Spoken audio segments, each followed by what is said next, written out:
ये कहानी है एक गरीब पिता और उसकी बेटी की। एक बार वह गरीब व्यक्ति अपनी बेटी को उसके स्कूल से लेकर शहर के एक महंगे होटल में पहुंचा।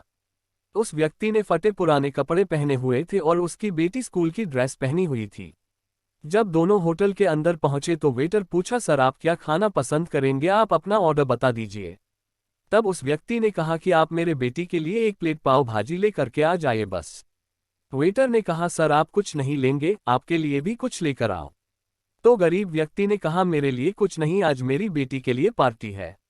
मैंने इससे वादा किया था कि अगर तुम इस जिले में 10th क्लास में टॉप करोगी तो तुम्हें मैं सबसे महंगे होटल में पार्टी दूंगा, तो आप सिर्फ बच्चे के लिए पाव भाजी ले आइए। वेटर ये बात सुनते ही दौड़कर अपने मालिक के पास गया और बोला कि सर आपसे एक छोटी सी रिक्वेस्ट है कि आप मेरी सैलरी से पैसा काट लेना, लेकिन आज मैं चाहता हूं कि उस बच्ची के साथ उसके पिता को भी एक प्लेट पाव भाजी खिलाया जाए, क्योंकि उस बच्ची ने पूरे जिले में 10th क्लास में टॉप किया है। वह गरीब पिता है, ज्यादा पैसे नहीं होंगे इसलिए कह रहा है, सिर्फ बच्ची के लिए ले आओ। होटल के मालिक ने जब ये बात सुनी तो मुस्कुराते हुए बोला, तुम उसके पिता के लिए भी पाव भाजी लेकर जाओ, उसके लिए भी लेकर जाओ, पैसे मत लेना, 4-5 पाव भाजी पैक करवा कर ले जाओ और 2-3 किलो मिठाई भी लेकर जाओ और उनसे कहना ये पार्टी होटल की तरफ से है, आप ये मिठाई ले जाइए और जश्न मनाइए।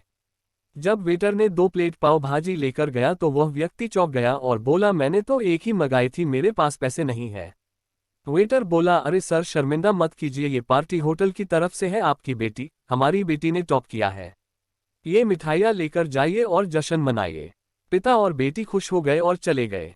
कई साल बीत गए। उस गरीब पिता की लड़की अब यूपीएससी की तैयारी करके कलेक्टर बन चुकी थी और इत्तेफाक से उसी शहर में उसकी पोस्टिंग हुई थी। उस लड़की ने उस होटल में सूचना पहुंचा दी कि मैं उस होटल में लंच करने के लिए आ रही हूं। होटल के मालिक ने जब ये सुना तो होटल को पूरी तरह से सजावा दिया। गांव में ये बात पूरी तरह से फैल गई और कस्बे के सभी लोग उन्हें देखने के लिए आने लगे। कलेक्टर अपने पिता के साथ उस होटल में पहुंची। कलेक्टर ने होटल के मालिक से कहा कि शायद आप मुझे पहचाने नहीं, हम वही पिता पुत्री हैं जो कि हमारे 10th क्लास टॉप करने पर आपने मुझे पार्टी दी थी।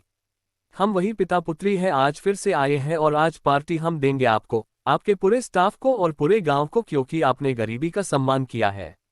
आपने उस दिन जो पार्टी दी थी, मुझे बताया कि मुझे कितनी और ऊंचाई तक पहुंचना है, कितनी और बड़ी मंजिल को छूना है। आपने एक नई प्रेरणा दी थी और आज मैं उसी प्रेरणा का एहसान चुकाने के लिए आई हूं। वो मैडम ये सब कहते जा रही थी और आंखों से आंसू बहती जा रही थी। ये कहानी हमें सिखाती है कि कभी भी किसी गरीब का मजाक मत उड़ाना। हो सके तो उसकी मदद करना, और अगर मदद ना कर सको तो उसका मजाक मत उड़ाना, क्योंकि वो सब देख रहा है। बनना है तो उसकी नज़र में अच्छा बनिए। जहां भी रहिए कर दिखाइए कुछ ऐसा कि दुनिया करनी चाहे आपके जैसा।